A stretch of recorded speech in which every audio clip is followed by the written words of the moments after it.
Hoy, arte todo, muerte.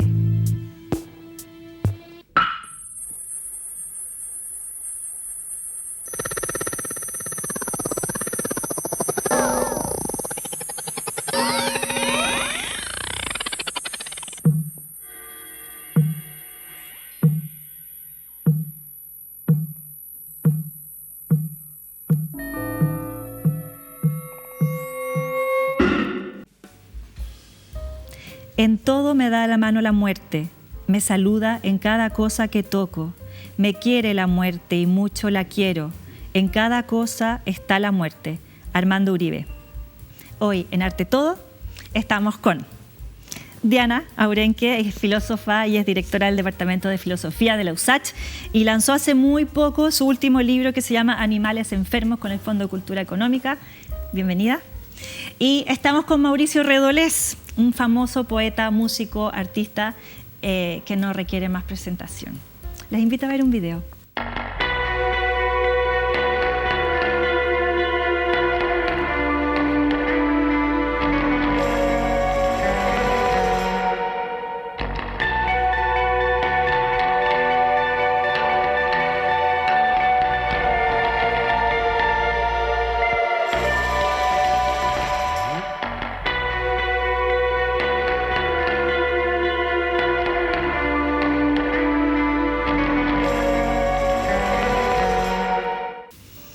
Bueno, lo que acabamos de ver es una serie de fotografías de Joel Peter Wilkin, que es un fotógrafo estadounidense que hace estos bodegones, mementos moris, con cadáveres. Son unas imágenes bastante impactantes y esto tiene mucho que ver con su biografía porque él cuando era muy chico le tocó presenciar un accidente de auto y lo cuento porque es importante entender por qué hace este trabajo.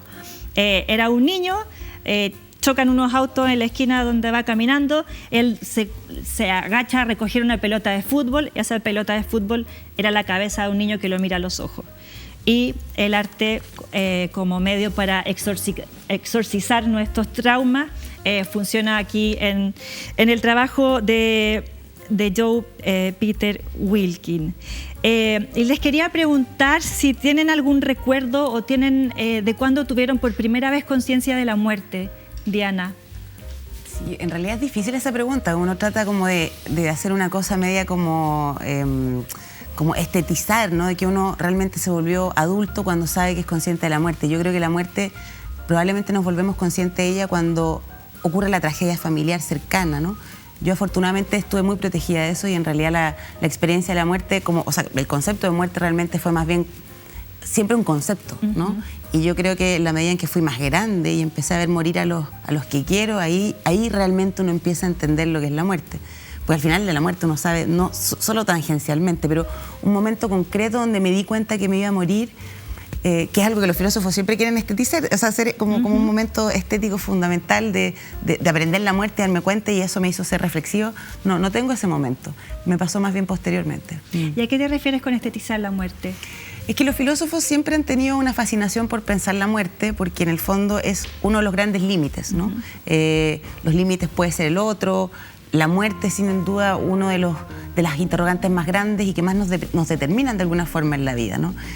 Sabemos que vamos a morir, pero nunca cuándo. Entonces es una certeza extraña que nos da la muerte, y esa certeza de que llega, que no se puede evitar, pero no saber cuándo también, en la medida en que la tenemos muy presente, permite también vivir la vida de otra forma. Es raro, o sea, como teniendo conciencia de la muerte, volvemos más a la vida. Entonces los filósofos tienen esa fascinación con la muerte como una experiencia límite que permite un poco despertar, ¿no? A vivir auténticamente, más claro respecto a lo que realmente son mis valores.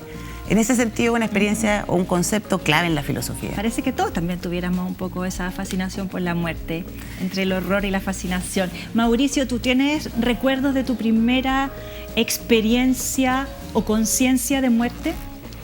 Sí, mira, me encontré lo que andaba buscando, que era un texto. ¿Ya? Que quiero leerle porque es justamente eso. Este es mi libro, Algo Nuevo Anterior, que son recuerdos. Cuando niño, mi abuela paterna, la abuelita Bicha, tenía la costumbre de sacar una silla al sol frente a su casa en las tardes de invierno. Un día, mientras yo la acompañaba, llegó un gatito de aproximadamente 1 mes a mis piernas. Jugué con él largo rato. De un momento para otro, el gatito intentó cruzar la calle. Venía velozmente una carretela con 2 caballos por la calle Andes. El gatito quedó paralizado. Comprobé con horror que la carretela se acercaba y el gatito no se movía. Los caballos pasaron sin pisar al gato, pero una rueda de la carretela lo reventó. Debo haber tenido unos 7 años y vi cómo esa maravilla del cosmos que había llegado ante mis pies de niño ya no existía. Ya no era más que un pedazo de piel con su carita conservando la última mueca y unas vísceras repartidas en los adoquines. No alcancé ni a llorar, no alcancé ni a pronunciarlo. Esa es la primera imagen que se me viene de la muerte a mí, de este gatito que de un momento a otro muere, reventado. Y parece que estuviera muy relacionado sincrónicamente con la obra de Joe Peter Wilkin. Sí, de alguna manera, también un accidente callejero. Yo creo que eso fue lo que me hizo ver por primera vez la muerte. No fue un ser humano, fue un animal, somos animales, como dice Diana. Pero eso que fue, perdón, pero fue justo lo que pensé, dije, qué increíble, yo pensé en la muerte y de nuevo, escribí un libro sobre animales enfermos y lo primero que pienso es la muerte de personas. Y ahora con esta poesía, este relato, pienso y digo, efectivamente, probablemente la primera muerte fue la de una mascota y no la pensé como muerte. Claro. Por eso es como... Sí. A propósito de este trabajo, ¿por qué la muerte nos produce tanto horror? A ver, hay varias cosas con la muerte. Como decíamos, por un lado, esto de que es una certeza ineludible, ¿no? Sabemos que vamos a morir y curiosamente no cuándo, por lo general por lo menos, ¿no? Pero por otro lado también esto de que la muerte tiene que ver con una cosa, nos angustiamos de la muerte porque no sabemos qué podría pasar si no estamos, ¿no? Pero a la vez también porque pensar en la muerte y angustiarse en la muerte es una de las condiciones más propias del ser humano, que es estar arrojado al futuro. El ser humano es el único, hasta donde sabemos, que precisamente por no estar en el presente sufre más de la cuenta, por el pasado y por el futuro. Entonces, el pensar en la muerte es muy agobiante porque de una otra forma uno anticipa un futuro terror, ¿no? Y la pregunta siempre es, ¿cuál es el terror? ¿Dejar de existir? ¿Que los otros no existan? Ser olvidado en la historia, que probablemente es lo más razonable de pensar, ¿no? Pero por lo general yo diría que es eso, nosotros sufrimos no solo por lo que nos pasa en lo actual, en el presente, sino mucho por lo que no ha sido, por los deseos de la voluntad incumplida, por lo que tuvimos y ya nos aburrió, por lo que tuvimos y ya no está. O sea, el sufrimiento, el tiempo son cosas muy particularmente humanas y la muerte, quizás por eso cuesta pensarla como hecho biológico. Es mucho más para el humano que solamente dejar de respirar. Voy a leerles un texto de Bataille. Dice, el muerto es un peligro para los que lo sobreviven. ¿Y qué más que poner el cadáver a resguardo? Nosotros somos los que procuramos resguardarnos de él. ¿Qué te parece esta frase, Mauricio? Bueno, la verdad es que tiene que ver también con la muerte, con que nos ponemos a salvo del cadáver y de la muerte por algo natural de sobrevivencia, de salubridad. Claro, pero yo creo que yo he tenido dos posibles certezas frente a la muerte que me han hecho ver las cosas de un modo u otro. La primera fue a los 20 años, en que pensé, ¿para qué estoy estudiando? Estudiaba leyes yo, para ser abogado. ¿Y para qué voy a ser abogado? Para tener una profesión, casarme, tener hijos y morirme. Y lo que me salvó de esa depresión fue el Manifiesto Comunista, porque pensé que mi vida estaba ligada a la vida de otras personas y que esto estaba ligado a otras vidas anteriores y que todo tenía que ver con que el que tomara la posta cuando yo me muriera tuviera una vida un poco más feliz, sin explotados y explotadores, de acuerdo al lenguaje del Manifiesto Comunista. Y la segunda experiencia fue un amigo que vino a mi casa hace como unos 3 años, me contó una historia, volvió la semana siguiente, le pregunté por el personaje de la historia y me dice, lo mataron ayer. ¿Y cómo? Le dispararon en la cara.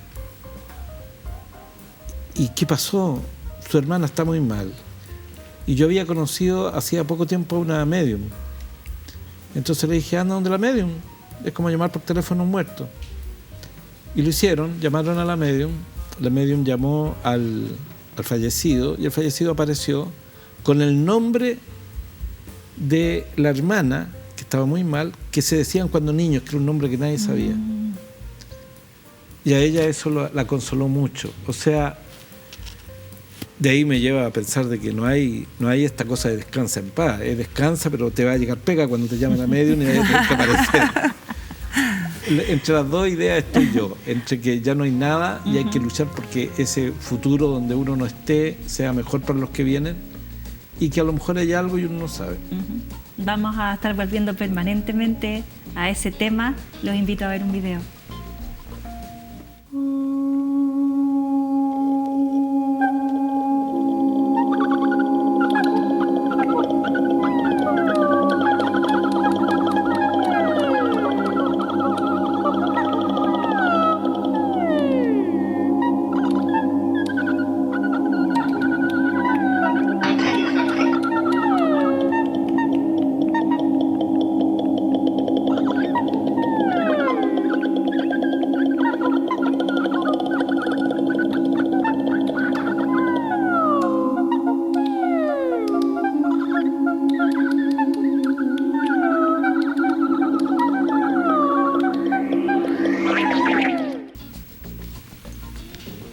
Lo que acabamos de ver es la obra de una fotógrafa chilena que se llama Zaida González, que es muy premiada, autora de varios libros, y su obra está construida a partir de un imaginario muy deudor de la visualidad popular latinoamericana, del sincretismo latinoamericano. Y la elegimos para poder desarrollar también esto que veníamos reflexionando en torno a la obra de Peter Wilking, esta vez desde otro lugar. Ella trabaja con cuerpos de niños muertos, muertos al nacer y que estaban en depósitos médicos para ser estudiados, y ella les hace esta nueva ceremonia fúnebre que no tuvieron. Primero preguntarles qué les parece lo que acabamos de ver. ¿Qué te parece a ti, Diana? Bueno, me parece impresionante, pero en el fondo, claro, es muy impresionante, pero además, por lo que tú dices, o sea, si el origen es que están olvidados como objetos de estudio, el hacer esta especie como de rito es volver a, como curiosamente, tras la muerte, dignificar estos seres, ¿no? Que en el fondo no son cosas igual que otras cosas, y por eso el rito, ¿no? No puedo llegar y botar un cadáver. Si boto un cadáver es como que fuera una cosa, una entre otras, y si hay cosas que, o sea, podemos morir, y eso es interesante con esto de la dignidad humana, que uno lo que habla de este concepto de dignidad, que podemos fallecer y aún así no se hace cualquier cosa con los cuerpos muertos, el cadáver no es cualquier cosa. Y aquí, claro, es interesante esa recuperación como de la humanidad, del valor, incluso en lo muerto olvidado, y lo saca de eso, de ser objeto. Me llama mucho la atención, es potente, es estremecedor. Mauricio, ¿y a ti qué te pasa o qué te parece esta como negación contemporánea de la muerte que es nuestro estilo fúnebre? Bueno, me recordó esta foto de González, los ritos del angelito, ¿no? Uh-huh. Del norte. Claro, de los angelitos que se arreglaban para hacerle un funeral. Es algo que ha existido siempre. Ahora, yo creo que no sé hasta qué punto nos cuesta aceptar con naturalidad la muerte. Yo creo que hay un exceso por querer ir un poco más allá. Tal vez la medianía, un trabajo del medium cumple un poco esa función. De conexión. De conexión. La vida eterna, el angelito, la foto de Zenaida González, están en eso. Y yo creo que para los que se van, queda el recuerdo de los que se quedan.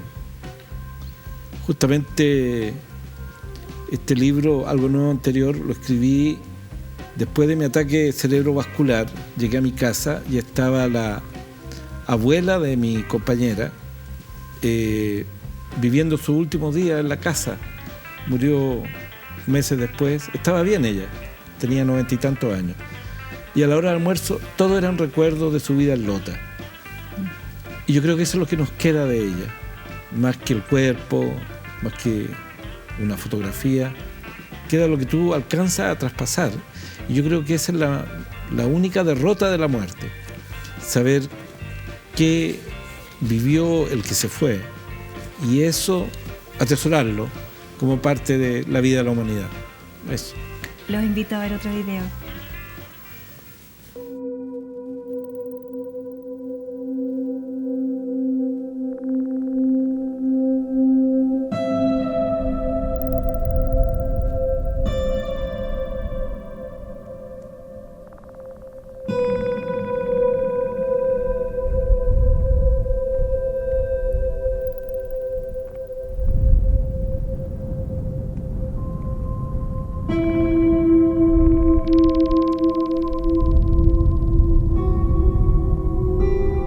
Yo vengo de un lugar donde el sol se levanta por las mañanas para darle vida al hermoso paisaje de mi puna. Yo soy arriero, caminante de cerros y quebradas. Yo he caminado por Río Grande, Caspana, Aiquina, Toconce, La Sana, Chiu Chiu y tantos pueblitos más. Yo he visto a las picachas silbarles coquetonas al sol por las mañanas.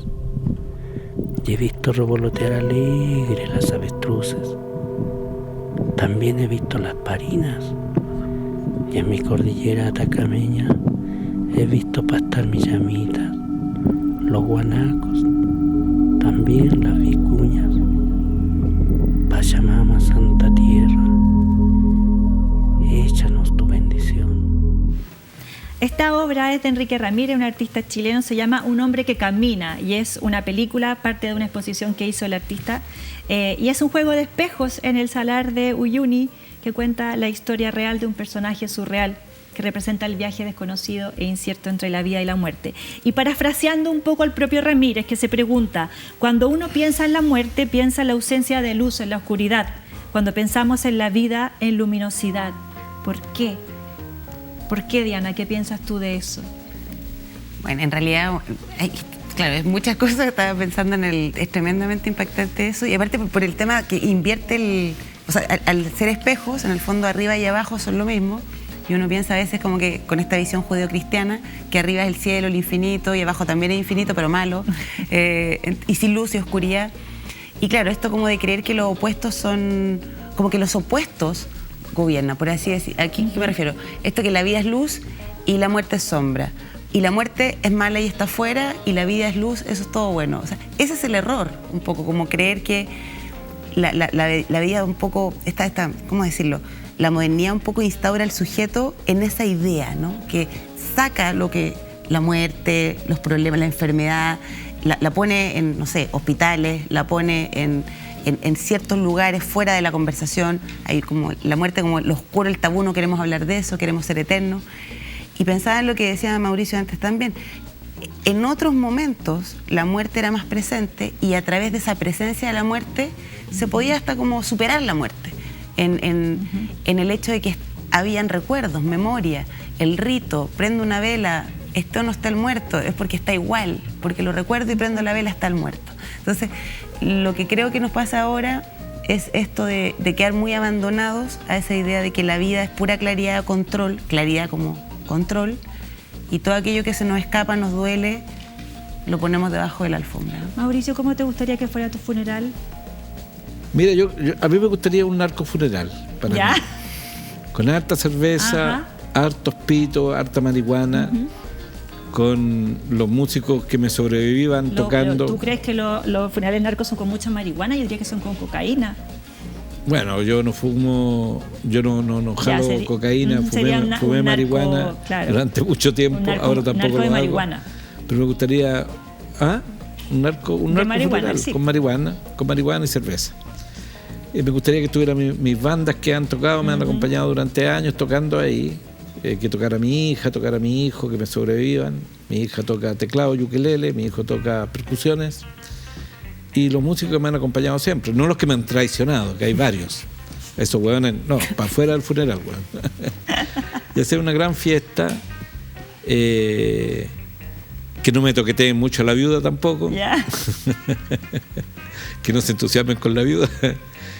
Y que sea una fiesta, Mi funeral quiero que sea una fiesta. Eso. ¿A dónde crees que vas después de muerto?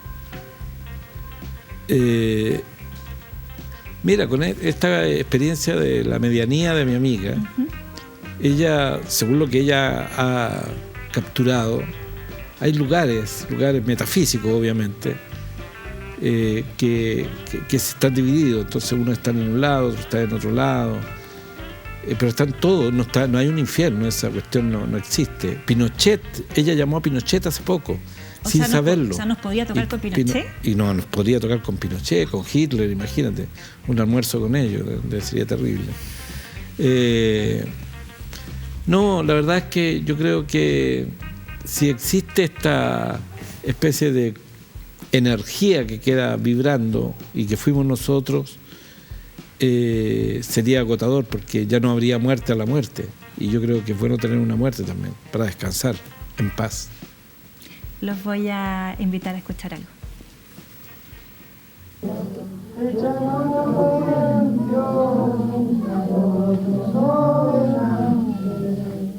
Mi alma fue a buscarlo, el remedio ya encontré, y con gracia Jesús, ahora María y José, María y con plata hermosa linda y elegante, echando tu bendición, el dolor delante.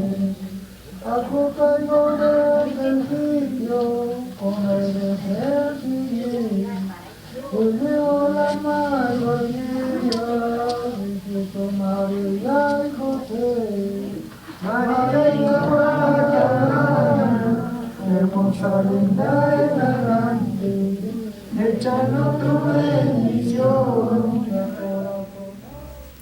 Lo que acabamos de escuchar es una grabación de un canto funerario de los pueblos atacameños de Iquina y Caspana, en la segunda región, y complementan un libro llamado Para que coman las almas, la muerte en el Alto Loa. El registro es de Félix Berna en Iquina el 96. Y esto es para hablar un poco en consonancia con lo que vimos de Enrique Ramírez, para hablar de nuestra propia concepción de la muerte en tanto latinoamericanos y sin embargo tan ajenos a todo este imaginario indígena, ¿no es cierto? A diferencia de la noción solos venimos, solos nos vamos, existe un aspecto gregario, comunitario en la muerte. En el canto coral, en lo que estábamos hablando, en tu narco funeral. ¿Qué me dices de esto, de esta ausencia de lo latinoamericano en nuestra manera de despedirnos? Bueno, es que hemos vivido de espalda a Latinoamérica nosotros. Hemos sido muy europeizantes en la literatura, en la música, en el arte, en la cultura, en el pensamiento, en la filosofía. Nos ha faltado mirarnos más hacia nosotros. Hay que leer más a Mariátegui, yo creo, a los 7 ensayos de interpretación de Latinoamérica. Hay que estudiar más la cultura de los pueblos originarios. Yo creo que hay muchas respuestas nuevas, son antiguas, pero son nuevas para nosotros, para nuestra cultura, y quizás con qué sorpresa nos encontraríamos. El otro día hablaba con un amigo, con Marcelo Muñoz Gutiérrez, quien me decía, mira, los mapuches no construían templos, porque vivían en el templo, en la naturaleza, vivían en ella. Entonces, a veces se dice, pero mira, los grandes templos mayas, los grandes templos aztecas, los incas, y los mapuches no necesitaban hacer eso. Les bastaba con su ruca y con despertar en medio de un bosque. Y que nos falta aprender eso a nosotros. Nos falta aprender a estar contentos con lo que tenemos, apreciar lo que tenemos, entre otras cosas la vida y la vida de los seres queridos. Eso como que lo damos por contado. Y sin embargo, como decía este poema de Armando Rubio, de Armando Uribe, que leíste recién, efectivamente ella está al lado nuestro siempre.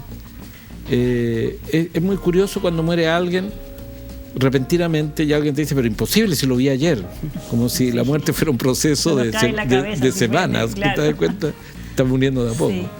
No, la muerte está al lado nuestro, está siempre, y yo creo que hay que aprender a vivir con ella y a vivir en conformidad con ella para poder realzar la vida. Diana, ¿cuánto influye en nuestra concepción de la muerte y en cómo la vivimos la relación con la naturaleza? A ver, Una comunidad que vive en la naturaleza. tú dices como, como por ejemplo las relaciones comunidades ancestrales o con otras. Es que claro, de nuevo, pensemos en culturas que no fueron colonizadas por tradiciones judeo-cristianas occidentalizadas, donde la tierra es, digamos, un lugar que tiene que ser superado porque el paraíso, el bienestar, está en otro lugar, ¿no? La tierra es como donde nos caímos, según el judeocristianismo, y por lo tanto es un lugar que está el pecado, está la enfermedad, tenemos que trabajar todo lo que sale en el Génesis, ¿no? Fuimos desterrados del paraíso por un pecado y nos toca la tierra y ahí está la naturaleza y todo eso. Lo que ven los pueblos, o ciertos pueblos originarios, porque hay muchas diferencias, es que la naturaleza justamente es la gran casa.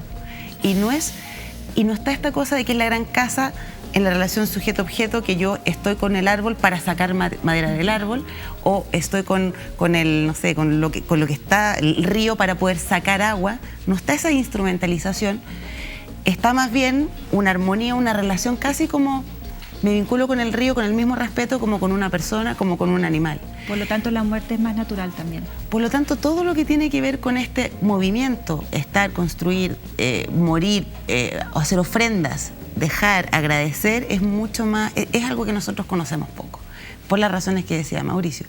Y en ese sentido, la muerte y la naturaleza es algo que yo creo que todavía estamos recién empezando a descubrir, ¿no? Como a propósito de esto de que se habla también del ecocidio, de que estamos matando al planeta, de la salud del planeta, como que empezamos también a ver que no solamente nosotros morimos, sino que otros... A ver otra muerte, Exacto. a ver la gran muerte. Exacto. Los invito a ver otro video.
Lo que acabamos de ver son imágenes de dos obras del artista francés Christian Boltanski, Personas y Animitas. En Personas, el artista hace cerros de ropa de personas que han muerto, la montó también en el Museo Nacional de Bellas Artes, y en Animitas hace una instalación con estas campanas en homenaje al espíritu de los hombres y de las mujeres de San Pedro Atacama. Y les mostramos esto un poco para reflexionar sobre el poder de los objetos, para hablar de los que ya no están. En palabras del propio Boltanski, él dice: las fotografías, ropas y objetos operan como vestigios que devienen en reliquias, cosas que estuvieron con quienes ya no están con ellas. ¿Qué poder les damos a los objetos para recordarnos a los muertos, Mauricio? Bueno, yo creo que existe, claro, un fetichismo muy real con guardar algunos objetos, otras personas mantienen las habitaciones donde vivió alguien igual. Y yo creo que, claro, hay una inmanencia en el objeto de quién lo tomó, de quién lo tocó, de quién te lo regaló y que permanece contigo. Yo cuando volví a Chile después del exilio, después de la cárcel, hacía 12 años que no vivía en mi casa, y volví a mi casa y 3 semanas después, en forma repentina, murió mi padre, con quien no había vivido durante los últimos 13 años. Nunca he llorado más en mi vida y creo que no quisiera llorar tanto como esa vez. Y el otro día encontré un calzador de zapatos para meter el pie en la zapatilla, que me lo regaló él. Creo que me lo mandó a Inglaterra, fíjate, en un paquetito. Y lo guardé, obviamente. Ahí está mi papá. Creo que es muy humano, y pertenece un poco a ese deseo de retener un poco lo que te quedó de alguien. Lo mismo en la literatura, en el arte, en la pintura. Cuando tú tienes la pintura o el libro que te regaló alguien que ya no está, tú lo atesoras de manera distinta. Yo creo que eso es muy humano. Eso, sí. ¿Tú qué piensas, Diana, del poder que le damos a los objetos? ¿Están efectivamente cargados de algo de ese alguien que ya no está, o le damos una carga a nosotros? Es que son las dos cosas. Yo concuerdo que en el fondo la muerte parece como robarse el cuerpo de la persona, pero el recuerdo necesita cosas materiales, ¿no? Por eso también uno hace memoriales o lugares de conmemoración. Si no, pareciera ser que el recuerdo pasa a ser como una fantasía o algo como que no tiene la importancia histórica que debe tener. Entonces, por ejemplo, el encuentro con un objeto no es el objeto, es la cosa. Ahí estaba tu padre. Ya dejó de ser un calzador, es un recuerdo. Y yo creo que esa es una capacidad humana maravillosa, justamente poder, desde una cosa que es un útil, que a lo mejor es tan irrelevante, hacerlo algo sagrado. La capacidad del arte, la capacidad, digamos, todo esto son formas, como quizás partida del programa, ¿no?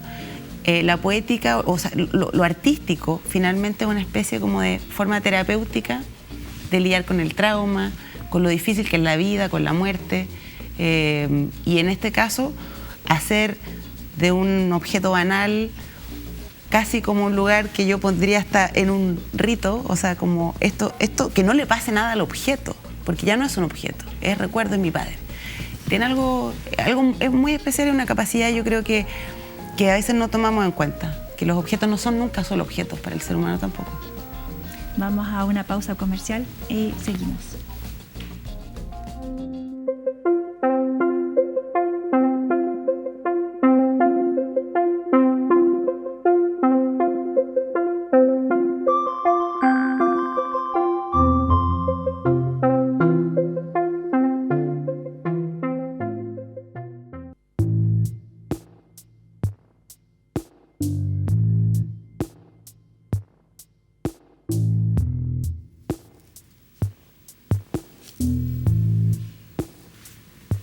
Estamos en Arte Todo, hablando de arte, hablando de todo, hoy de la muerte. Estamos con Diana Aurenque, filósofa y directora del Departamento de Filosofía de la USACH, autora de libros, escritora. Y estamos con Mauricio Redolés, poeta, músico, humorista, militante también, ¿cierto? Todo. Para continuar, revisemos una obra.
Estamos de vuelta en Arte Todo Muerte, y lo que acabamos de ver es la obra de Teresa Margolles, mexicana, con una obra muy potente. Ella dice: en la morgue se mide sin filtro la verdadera vida de una ciudad.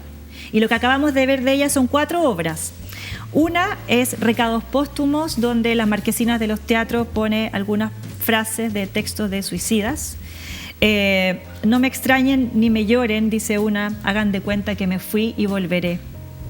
También está Brillo, 21 y Ajustes, en los que desplaza una acción política, elementos, objetos y fragmentos de crímenes violentos. Por ejemplo, astillas de vidrios de alguna balacera, matanza, y ella los ocupa como hace unos trajes que mandó a hacer a diseñadores de Nueva York, donde incrustan y bordan estas piezas de vidrio. Y lo mismo con joyería. Y por último, una obra que se llama ¿De qué otra cosa podríamos hablar?, en la Bienal de Venecia del 2009. Y son una serie de piezas necrográficas, sonoras, visuales, materiales, donde principalmente trapos que ella ha entintado con sangre de matanzas, los instaló en distintos lugares de la Bienal de Venecia, especialmente en el pabellón americano, por... bueno, ya sabemos, la relación del narco con Estados Unidos y también por la política migratoria de este país. Bueno, y pensando en el siglo XX, que es considerado como el siglo más violento y más sangriento de la historia de la humanidad, y que nos estamos matando muchas veces, no sé, como locos. ¿Qué les parece un poco la obra de Margolles y cómo se hace cargo, cómo opera el hacerse cargo de estas muertes violentas, sobre todo en México? Diana. Es tremendo lo que muestra, o sea, son cosas muy distintas, ¿no? Esto de los suicidas, por ejemplo, bueno, los artistas, todo lo que estamos viendo van al límite de lo, por así decir, el tabú, ¿no? O sea, no se habla de la muerte, aquí lo hablo y además hago una obra de arte y además hasta construyo un traje de alta, ¿cómo se dice? De alta costura. Es impresionante, ¿no? Porque es como, pareciera que es casi como una ofensa, ¿no? El trapo manchado de una masacre se expone, pero a la vez, justamente porque tiene esto provocador, yo creo que hace esto bueno, ¿qué pasa con la muerte contemporánea? Es número, es en la pandemia, ¿no? Cientos de muertos, miles de muertos, nos conmueve, miles de muertos, cientos de muertes. O sea, esto parece ser algo que nos toca mucho más que el número y que el discurso de qué terrible es morir, sino justamente, bueno, pongámoslos de acá. O sea, a mí creo que ese es el rol un poco que pueden tener estas obras, que son muy valientes y también que te estremecen, porque la muerte como número ya no estremece, no ocurre nada. Y es curioso porque finalmente es arte, y el arte quizás es de las cosas que más libertad tiene, pero se vuelve muy político, ¿no? No sé, eso me tiene bien pensativa de lo que has mostrado. Mauricio, cuando una muerte es violenta, ¿cambia el sentido de la muerte? Yo creo que sí. Y creo que el arte, la política, la muerte están muy unidas. Yo recuerdo que cuando regresé de Londres ya hace mucho tiempo, había una gran polémica porque un artista había decidido trabajar con fetos de una clínica de aborto para hacer aros y hacer con estos bebés que no alcanzaron a ser bebés. Claro. Entonces habían aros con fetos, collares con fetos, etc. Los nazis hacían lámparas con la piel de los judíos asesinados en las cámaras de gases. Entonces hay una especie de búsqueda, diría yo, un poco sádica en algunos sentidos, y en otras partes tal vez con un cierto exhibicionismo, con una cierta búsqueda de llamar la atención con la muerte, para decir algo, o solamente para aparecer como vanguardia frente a la muerte. La verdad es que a mí me deja un tanto perplejo, pero además con dudas si realmente se hace con un objetivo revolucionario para cambiar las cosas, o sencillamente es exhibicionismo y una cuestión comercial. Ahora, me llamó mucho la atención y creo que es lo que más valoro, estos avisos de la marquesina de los cines antiguos. Yo creo que eso es total, eso es absolutamente admirable, cómo ella logra en ese momento unir de manera muy especial el paso de alguien por el mundo, su última frase, lo magnifica y lo pone como una película. Claro. Para seguir conversando de esto y una nueva arista, los invito a ver otro video.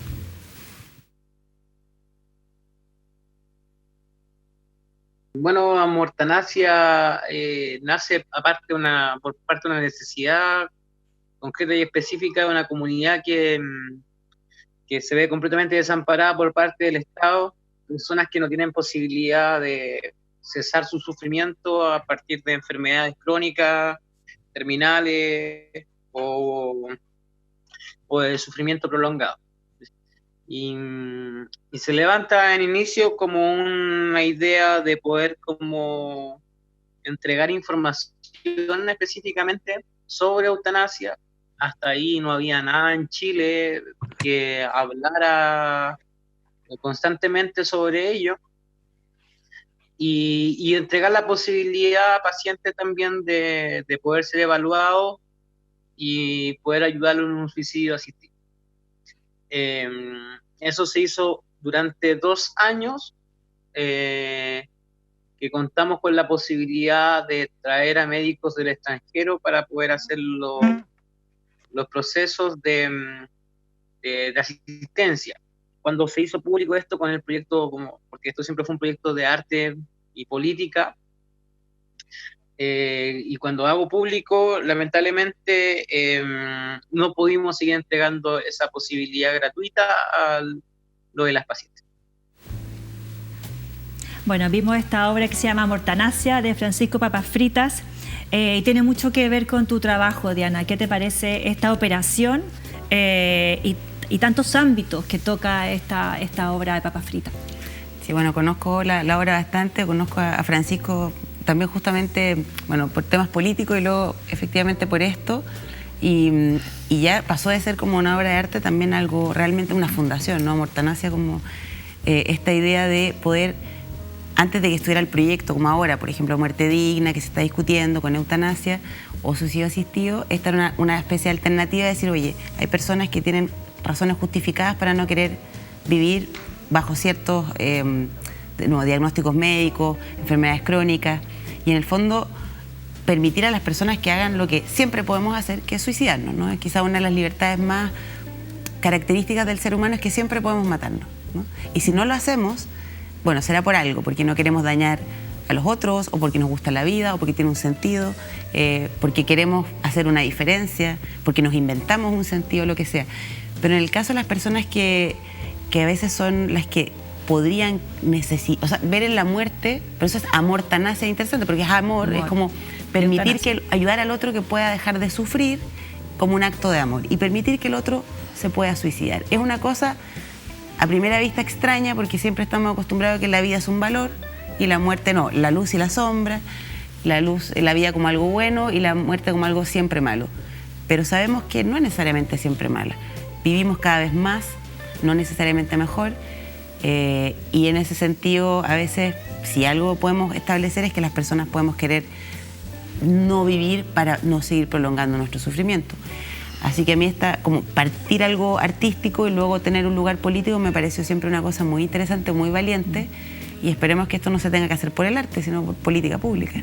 ¿Qué te parece a ti esta propuesta políticamente, primero, y dos, qué es para ti la muerte digna o el buen morir?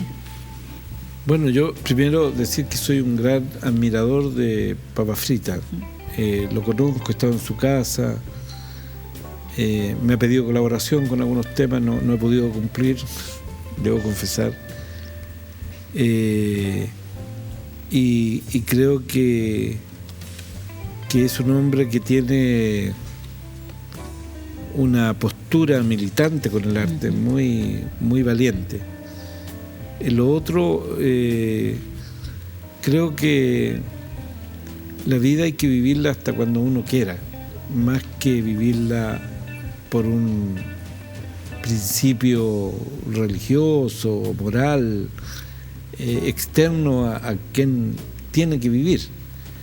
Evidentemente que si es posible sanar alguna enfermedad mental o alguna enfermedad física para que haya un buen vivir, perfecto, y si la persona quiere vivir, perfecto, pero si no, yo creo que debiera haber respeto con el deseo de morir también, que es algo que debiera ser un derecho humano también. Eso. ¿Creen que estamos lejos o estamos cerca de eso? Bueno, estamos más cerca. Hace poco, bueno, el presidente Boric habló de esto también en su última cuenta pública, ¿no? De que la ley de eutanasia, bueno, es muerte digna y cuidados paliativos, porque al final las cosas no son separadas, ¿no? Tener medicina paliativa, cuidados paliativos, es poder tener esa opción, pero si uno no quiere paliativo y quiere realmente acabar con la vida o ayuda en eso, es legítimo. Y yo considero también que en el fondo, si no hay un ideal de la buena vida, tampoco hay un ideal de la buena muerte. Una buena muerte puede ser morir en el sueño, una buena muerte puede ser acabar con mi sufrimiento. Creo que ese pluralismo, ¿no? Entender que hay distintas formas de morir bien, tanto como distintas formas de vivir bien y que tiene que ser respetado, es un avance importante. ¿Por qué es tan tabú? Pareciera que fuera asesinato. Porque efectivamente está esta idea de que la vida es un regalo, o sea, de nuevo, judeocristianismo siempre, ¿no? Que la vida es un regalo y que es un regalo que además nos dieron, que no pedimos, pero que tenemos que hacernos cargo y que no disponemos de la propia vida, ¿no? Esa es una cosa como muy del judeocristianismo, es que disponemos de decisiones, pero no podemos atentar porque es un regalo. Recordemos, la visión judeocristiana es que la vida parte con un soplo divino, ¿no? Es el regalo de la inspiración, soplo y ahí alma, vivo.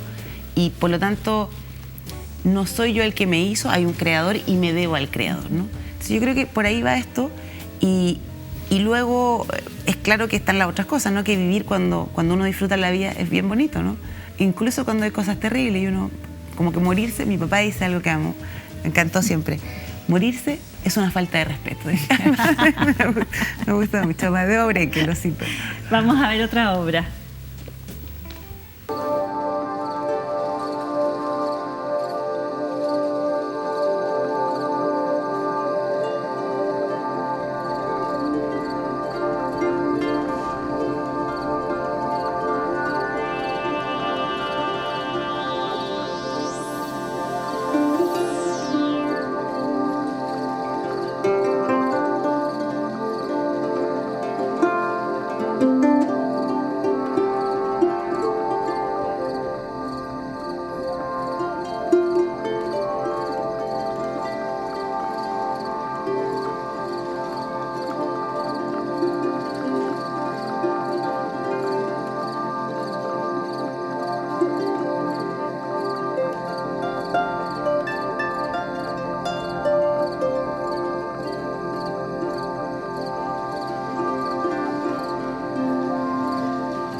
Vimos la obra de la artista finlandesa Terike Haapoja, obviamente que no se pronuncia así, pero no sabría cómo pronunciarlo en finlandés. Es una videoinstalación que muestra cómo se enfría el cuerpo de un caballo y también de otros animales con una cámara infrarroja.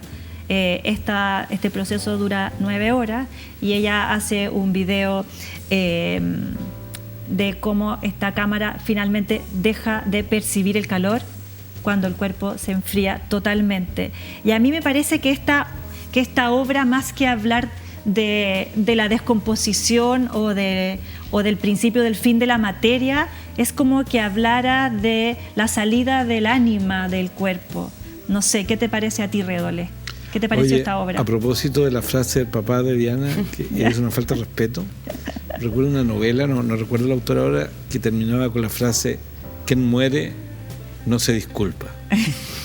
Porque también da esa impresión de que es una descortesía morirse, ¿no? Oye, perdona, pero me voy a ir a morir. Mira, sí, ¿hasta dónde vivimos? ¿Cuándo termina la vida? ¿Cuándo dejamos de ser eso que era pertenecer a la vida, digamos, y pasamos a otro plano o no, o dejamos de estar nomás.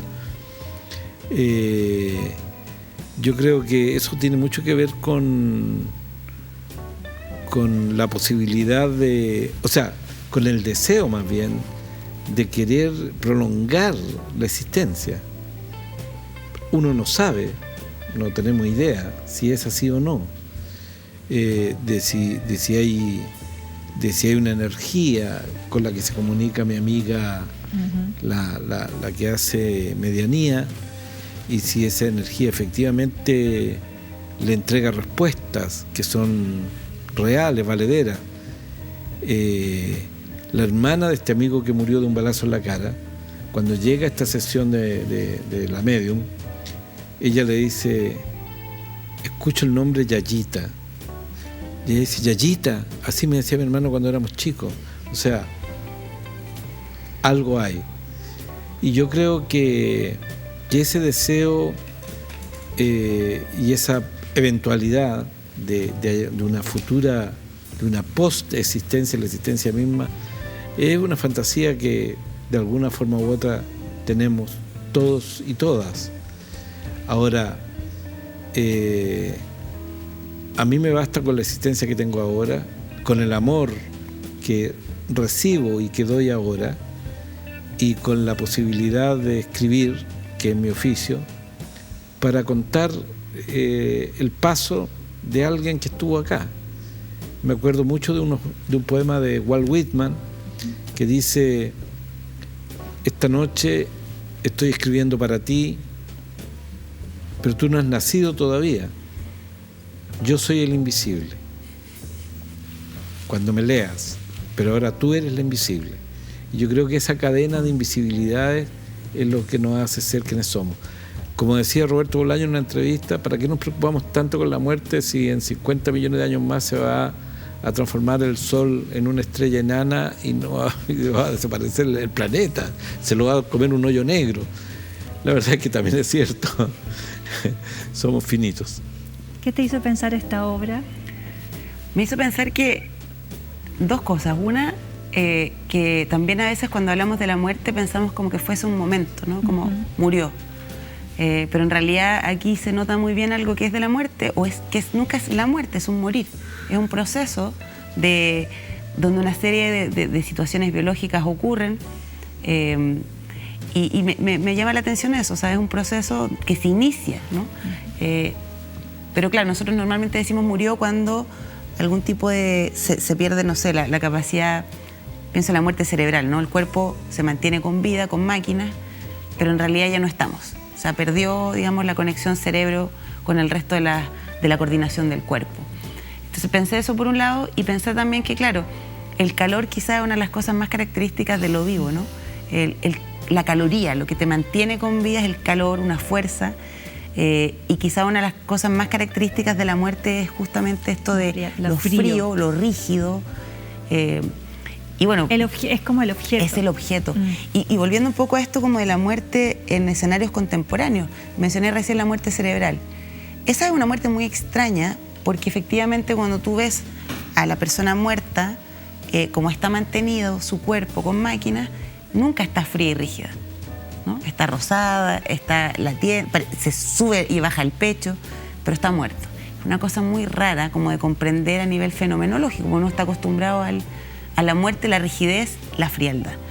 Pero eso es interesante, eso pensé, como recordar que la muerte es un proceso, y que a la vez también la vida tiene que ver con un calor, con un fuego, como Heráclito decía, ¿no? Como con algo que también nos vitaliza, ¿no? Vamos a ver otra obra.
vimos un compendio de obras de artistas que trabajan con taxidermia. Ellos son Yang Mao Yuan, David Shirley, Damien Hirst y Polly Morgan. Y la taxidermia siempre se ha usado un poco clásicamente para el trofeo de caza y también para las museografías, para la educación, la ciencia, etcétera, donde el animal siempre está en una actitud vívida. La gacela está idealmente corriendo como corría, lo cual es un ejercicio que como contra natura, pero básicamente la taxidermia es algo que nos produce, en este caso la muerte, cierta fascinación. Y quería preguntarte por qué crees que nos produce cierta fascinación la muerte, Redolés. Oye, tú sabes que Charles Darwin estuvo más de 30 años escribiendo un tratado de taxidermia, mientras ya había escrito el origen de las especies y no la publicaba. Y los amigos le decían: weón, publica la origen, con esa cuestión te va a ser famoso, claro, deja esa weón. ¿Cómo será la fascinación de la taxidermia? Que hasta Charles Darwin, ese genio, estuvo más de 30 años escribiendo un tratado. Y tenemos también acá a Antonio Becerro, ¿no? Sí. Trabajando en La Perrera, con ese trabajo de taxidermia. Yo creo que a todos y a todas nos gusta de alguna manera ver prolongada la vida de alguna forma, y la taxidermia es un subterfugio que nos hace creer que estamos ante un ser vivo, pero en realidad es solamente un animal relleno. De alguna forma es una búsqueda, como las momias también, ¿no? Sí. Las momias de Egipto. La momia de Egipto. En general, ¿no? Es como el norte de Chile. También la chinchorro también nos producen fascinación. Claro. Yo la primera vez que besé a una mujer, más bien... Fue una momia. Pero está cerca la respuesta. ¿La mujer momia? No, era de izquierda en todo caso. Bueno, no, fue en el Museo de Historia Natural, donde estaba en aquella época, se exhibía El Niño del Cerro del Plomo. Sí. Se exhibía en aquella época, ya no se exhibe. Y yo andaba con una niña paseando por el museo y ella me agarró y me dio un beso en la boca, así con lengua, frente a la momia. Entonces la taxidermia me erotiza. ¿Diana, alguna fascinación con la taxidermia que te provoca? Claro, estaba mirando las obras y tengo que decir algo que me llamó la atención, que por un lado la taxidermia, como mantener, caso de la momia o no sé, las serpientes, eso, pero los otros dos, la serie de los últimos que vimos con estos, no sé, caballos ampliados. Como inflados, unas bolas de animales bolas. Me genera algo que yo creo que solo es posible porque uno ya no ve a los animales como cosas, ¿no? Que un poco... Me molesta, me irrita. Porque, o no sé, el gato que dice no estoy muerto. Como que hay algo ahí que quizás hace unos, no sé, insisto, 100 años atrás no toca a nadie, porque el animal era casi como una cosa, ¿no? Y ahora hemos puesto más valor a los animales, ya no son cosas de las cuales disponemos, hay maltrato animal, se está hablando se discute mucho si hay derechos de los animales, ¿no? Entonces me impresiona, o sea, me llama la atención como al mirar ciertas taxidermias de animales o especies, me parece interesante porque aquí se prolonga esto de mantenerlos vivos, de darle un lugar, pero cuando ya hicimos otro tipo de modificaciones, como ridiculizar, o sea, me parece que empiezan a caer como cosas morales, como esto me parece que atenta contra la dignidad del animal, que es una cosa que, insisto, antes era impensada y yo creo que ahora se piensa más. Son obras bien contemporáneas, o sea, ahí es un juego bien extremo. Probablemente. O sea, como lo mismo cuando, no sé, veíamos animales en circos disfrazados, a lo mejor antes era normal, ahora uno dice, no, o sea... Y bueno, hay constituciones donde se habla, ¿no?, de la dignidad del animal. En Alemania hay un filósofo que hizo este concepto, en Suiza está el concepto de dignidad de la criatura, que incorpora también lo vegetal, lo animal. O sea, estamos cambiando también la forma en la cual nosotros... O la utilización a veces del animal para otros fines, como por ejemplo en los años 80, fines de los 80, se hizo una obra de teatro aquí en la calle Dardignac, en la que se masacraba unos pollitos chicos de 3 días, se les asesinaba, se les mataba, se les cortaba con gilet, no sé. Entonces, ¿y cuál era la explicación? Pero no se horroricen, si eso mismo está haciendo la CNI y la DINA ahora en los cuarteles de Borgoño. Entonces, ¿por qué reclaman por los pollitos? Y a mí me parece que esa es una exageración, lo mismo que el tipo que tenía estas jugueras con peces y que tú podías apretar el interruptor. Y decidir la vida o la muerte de esos peces. Yo creo que es una exageración y que los animales no merecen ese trato. Estoy muy de acuerdo contigo. ¿Crees que es importante comprender la muerte? ¿Tenemos que comprenderla? Que yo creo que comprender la muerte es ya un imposible, porque significaría como estar en algo que nunca somos, y cuando somos ya no estamos. Es como la contradicción máxima también de la muerte. Cuando muero no estoy, entonces nunca puedo comprender la muerte. Yo creo que uno, en esto muy como las escuelas filosóficas tempranas, aprender a vivir es aprender a morir. Es decir, tener claro de que quizás, como hablábamos un poco, quizás el sentido no viene escrito en ningún lugar, pero yo puedo perfectamente inventarlo, puedo creer que importa, que mi pequeña vida, que es una nada en comparación con digamos, la cantidad gigantesca de personas que han estado y que estarán, quizás no soy nada, pero con eso nada puedo hacer diferencias. Yo creo que ahí le gano a la muerte, cuando siento que igual puedo hacer una diferencia, igual importo, trasciendo, porque los otros también trascienden en mí, ¿no? O sea, en la medida en que me vincule auténticamente con los demás, creo que uno también le gana un poco a la muerte, como lo que decía también Mauricio. ¿Qué dices tú, Redolés? Bueno, sí, estoy muy de acuerdo con lo que dice Diana. Sí, la verdad es que es un juego en el cual no podemos estar en las dos partes al mismo tiempo. No podemos elucubrar, podemos fantasear, podemos exagerar una eventual respuesta, podemos blufear una respuesta con respecto a la muerte, pero la verdad es que yo soy de los que piensan que no hay nada más y nos queda solamente disfrutar lo que tenemos y lo que sí sabemos, que es la vida.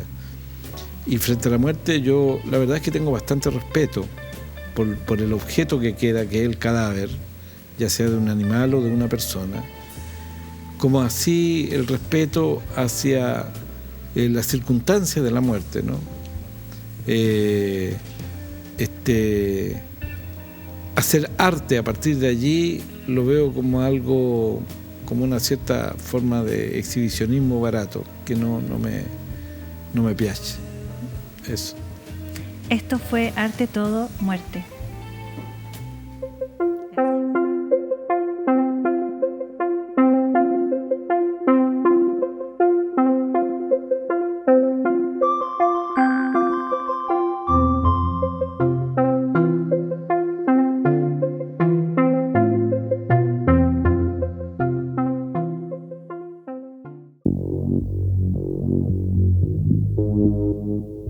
¿Le temes a la muerte? No. Porque es como algo que te va a pasar sí o sí, sea en donde sea en la circunstancia que sea.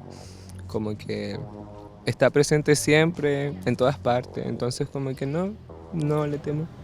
¿Qué música te gustaría que tocaran en tu funeral? No lo he pensado, pero no una música triste. ¿Piensas que es útil para la vida el saber que nos vamos a morir? Sí, totalmente. Como para darnos cuenta dónde estamos y como lo frágil que es la vida, que uno como que no se da cuenta, como que está ahí tan absorbido en las preocupaciones del día a día que uno no se da cuenta de lo que está viviendo. Si supieras que vas a morir mañana, ¿qué harías ahora? ¿Qué harías hoy? No sé, esa pregunta está difícil. Yo creo que expresarle a todas las personas como lo que siento por ellas y lo que siento por la vida y como dejarles como mi esencia para que sepan quién yo era y quién quizás voy a seguir siendo, pero en otro lado. ¿Cómo te imaginas la vida después de la vida, si crees en ella? No sé, puede ser alguna realidad parecida o a veces pienso que quizá ahora ya estamos muertos en otra vida como que eso nadie lo sabe. ¿Crees que el tener conciencia de la muerte mejora nuestra calidad de vida? Yo creo que en parte. Puede ser que en algún minuto cuando pienses en eso te puede dar tranquilidad, te puede mejorar un poco la calidad de vida. ¿Te gustaría ser inmortal? No, la verdad es que no. ¿Alguna música especial que te imaginas para tu funeral?